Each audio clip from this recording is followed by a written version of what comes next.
ഗാസയിൽ ബീച്ച് കഫേയിൽ നടന്ന ആക്രമണം ഇസ്രായേലിന് കുരിശാകുന്നു. ഇസ്രായേൽ സൈന്യം പ്രയോഗിച്ച 230 കിലോ ഭാരമുള്ള AK-82 ജനറൽ പർപ്പസ് ബോംബാണ് ഇപ്പോൾ ഇസ്രായേലിനെതിരെ വിമർശനമുയരാൻ കാരണമായിരിക്കുന്നത്.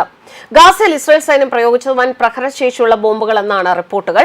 230 കിലോ ഭാരമുള്ള AK-82 ജനറൽ പർപ്പസ് ബോംബാണ് ഇസ്രായേൽ സൈന്യം പ്രയോഗിച്ചത്. വലിയ സ്ഫോടനത്തിൽ ബോംബിന്റെ ഭാഗങ്ങൾ പ്രദേശത്ത് ചിതറിത്തെറിച്ചതായാണ് റിപ്പോർട്ടുകൾ.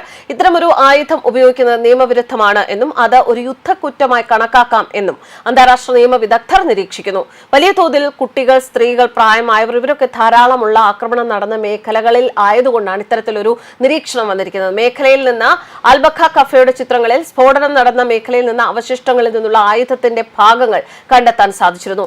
US നിർമ്മിതമായ ഒരു MK-82 ജനറൽ പർപ്പസ് ബോംബിന്റെ ഭാഗങ്ങളാണ് ഇത് എന്ന് വിദഗ്ധർ ഇതിനോടകം തിരിച്ചറിഞ്ഞിട്ടുണ്ട്.